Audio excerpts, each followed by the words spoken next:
Hello everyone and welcome back to the channel that knows nothing. I am Jam and let's get to it.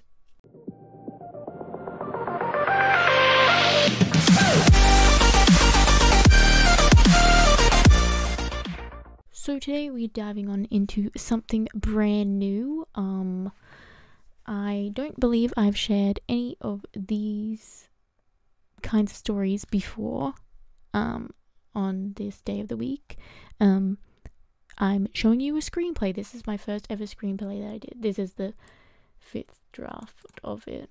I will say this screenplay makes no sense because my tutor and I were not on the same page on where the story was going, and so he was confused, and yeah, he gave me some really bad advice.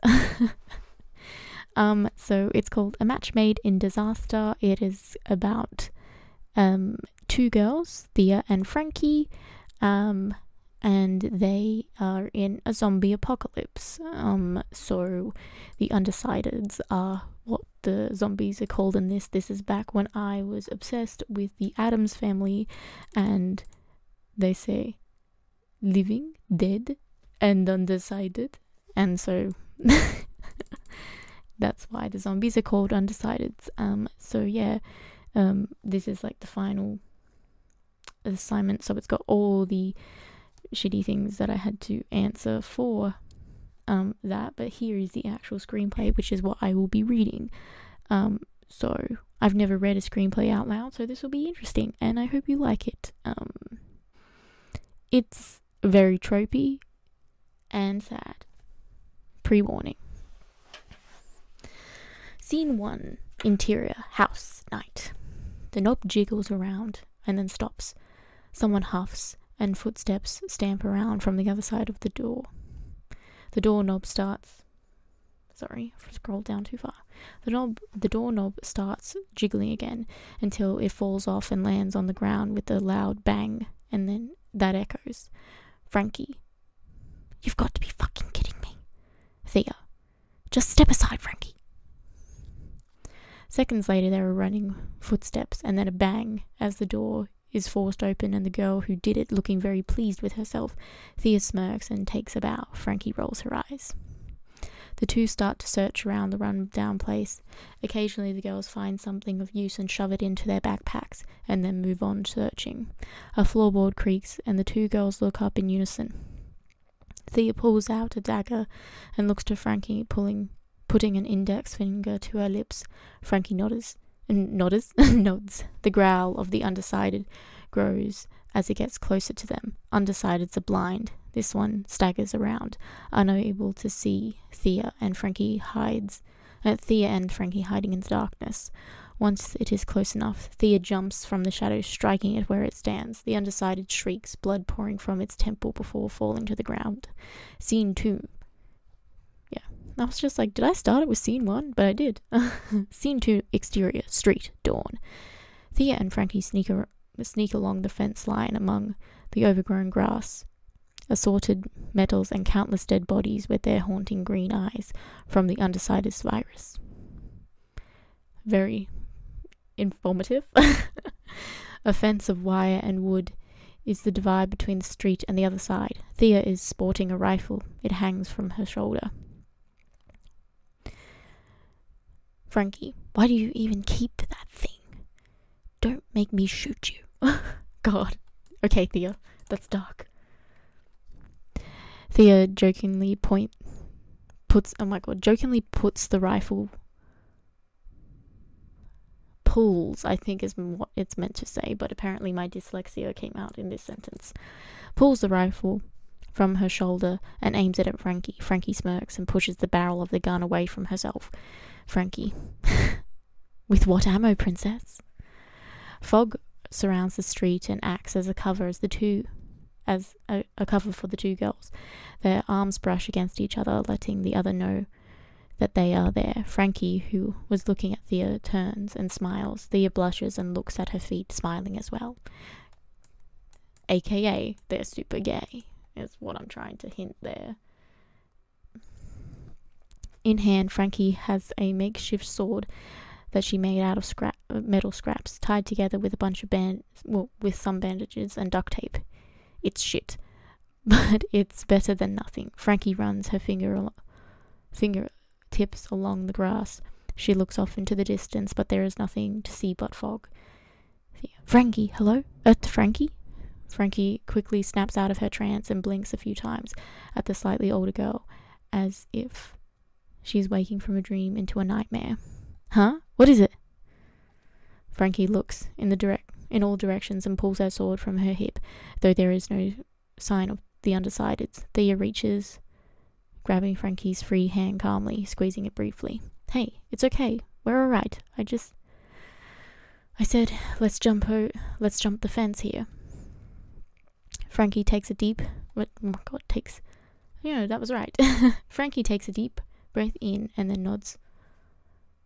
Thea gives Frankie a weak smile before letting go of her arm. Thea pulls some of what used to be a washing machine close to the fence line for Frankie, who is shorter. Thea motions for her to jump. Frankie reluctantly hands Thea her sword and jumps the fence in one swift movement, landing with a soft thud on the other side. Thea smiles to herself only for a moment before she frowns, throwing her backpack over the fence. Scene 3, exterior, edge of forest, dawn. Frankie waits for Thea on the other side of the fence. She looks all around the area. Thea lands on the ground, but not as gracefully as Frankie, and Thea stumbles, falling into Frankie's arms. Nice one, loser. Thea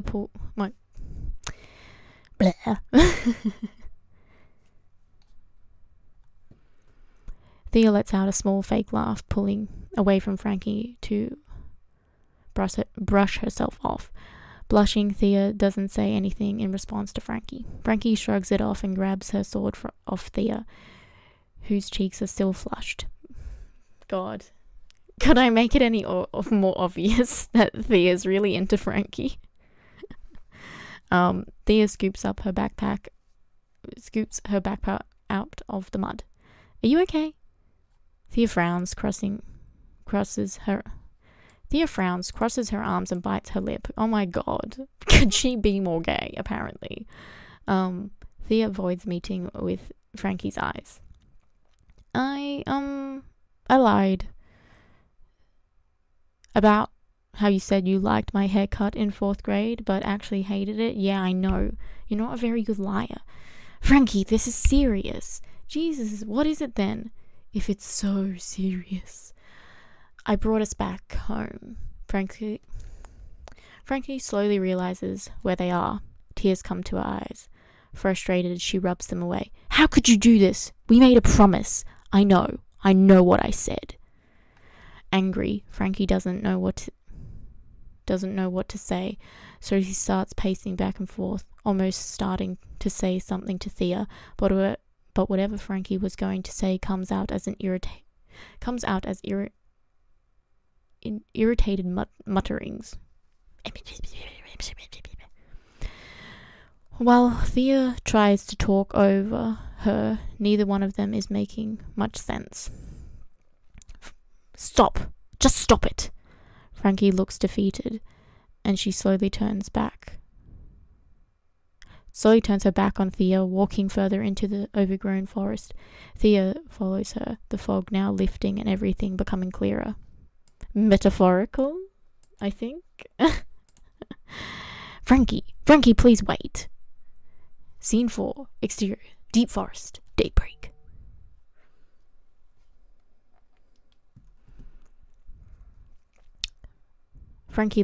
Oh god. I'm at the wrong bit. I almost skipped all this. It's so important. Frankie ignores Thea and continues to walk and chop down the occasional low-hanging vine. Frankie tries to hide the fact that she is crying, but Thea can hear the soft sobs. Thea stops. Francesca, please! Frankie lets out a sigh and stops, her eyes red and puffy from crying. She is struggling with herself to try and not let out any more sobs. What do you want? Do you want us to die? What? Thea moves closer to Frankie, closing the gap between them. I said, do you want us to die? Of course not. Then why the fuck did you bring us back here? This is where my mum died. Yours too. Frustrated, Thea runs her hand through her long dark hair. She's finding it hard to look at Frankie. Would you fucking listen to me for 5 minutes? There's a fucking reason. God, do you think I could say fucking and... Ooh, whoops. Do you think I could say fucking more? Well, it better be a good one, or so help me God, I'm dying, Frankie. That's meant to be like cutting her off. Frankie steps back, taken back from Thea's remark. She lowers her sword, blinking away her tears. She is still trying to process the information. What the hell? What do you mean you're dying? I mean, I have the undecided virus. That is a mouthful to say. Why did I say that? Why did I write that, I mean? Frankie paces around in the space that she has, swinging her sword until stabbing it. God, until she stabs it into the dirt, I think is what it's meant to say. Letting it sit there. Frankie looks back to Thea. You can't leave me here, Thea. Frankie, it's going to happen. Fucking hell, why didn't you tell me? Why are you only saying this now? Thea meets Frankie's eyes and then looks away from her, biting her lip. God, why are they always biting their lips? It's very strange. I didn't want you to know. We'd been so happy the last couple of days, and I didn't want you to remember me like this. We could have found something to save you. Frankie mopes over to the fallen tree that's acting as a bridge to the other side, where there is a fairground.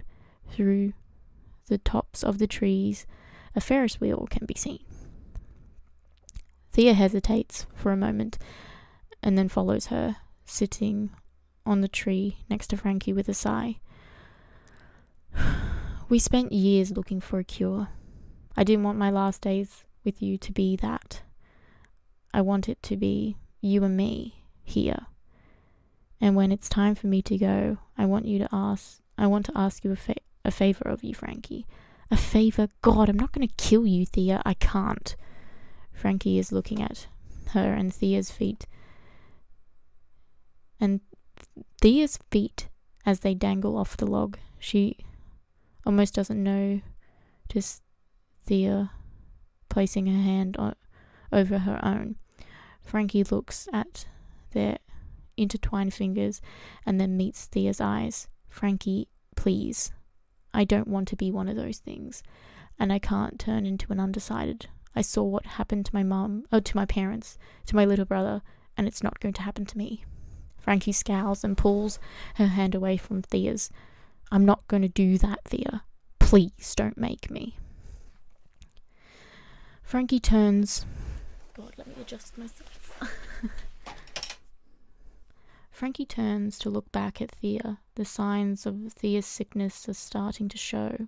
Her skin isn't the colour it used to be, and it's turning greyish. Her eyes are starting to glow a bright green.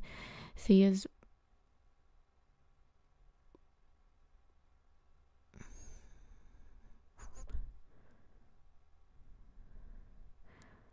wavers. I don't know what that means. Thea wavers before taking Frankie's hand again. But when she does... Thea wavers before taking Frankie's hand again. But when she does, Frankie lets her. Thea, please, for me. I won't do it, and you shouldn't have asked me to. I want to choose how I die, Frankie, and this... Thea suddenly jumps up from the log and gestures to herself. Isn't it? I don't want to do it. I can't. Give me one good reason why not, and it better not be because you're my best friend crap. A proper reason, Francesca. Because I love you. That doesn't count. That falls under the best friend crap. No, it doesn't. Now, would you listen to me for 5 minutes? Whew, this is getting emotional. Thea shakes her head at her friend and crosses her arms. Frankie slaps the tree, stands up and walks over to Thea, picking up her hands and holding them. Frankie looks at her feet with a slight smile on her face. Thea is transfixed by Frankie holding her hands in this way. I, Francesca Bellarossi, love you, Thea Emma Holland. And I have for a long time. SFX, a sound of undecideds walking and growling. They are slowly getting closer and louder. With tears in her eyes, Thea pulls her hands from Frankie's. Thea can see that Frankie is hurt by this, but they have no time. We have to run, now. Thea grabs Frankie's sword from the dirt and shoves it into the younger girl's hands. Wait, what? Thea clutches Frankie's wrist and pulls her into a run as several undecideds break through the forest. Scene 5, exterior, Fairgrounds, morning.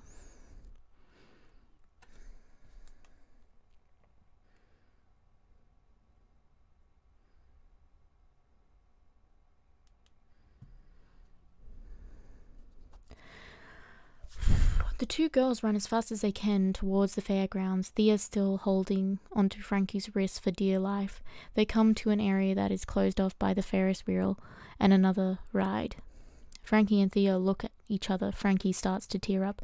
Frankie brings Thea in close, taking her by surprise. They kiss for a moment, and then Frankie pushes the older girl inside the Ferris wheel carriage, barricading the door with her sword so Thea can't escape. Frankie, let me out! We can still make it. Come on, there is still time. A weak smile comes over Frankie's face. Thea bangs on the Ferris wheel bars until her hands start to bleed. Thea continues to bang on the bars, but Frankie isn't listening. As Thea tries to plead with Frankie to let her out, Frankie looks into Thea's eyes in adoration. The things people do for love. Thea places her hands on Frankie's cheeks. Frankie sniffs back her my god. Thea places her hands on Frankie's cheeks. Frankie sniffs back her tears and kisses one of Thea's hands. The undecideds catch up and surround Frankie, biting away at her flesh. Oh god, this is dark. Her blood gushes out from the wounds. Thea reaches her arms out to Frankie outside the Ferris wheel cage, but the undecideds pay no attention. Frankie screams as she holds onto the bars of the Ferris wheel until she can't hold on any longer. One by one, her fingers give up. Frankie continues to scream as the undecideds pull her away. Thea watches in horror, screaming, but no noise comes from her mouth.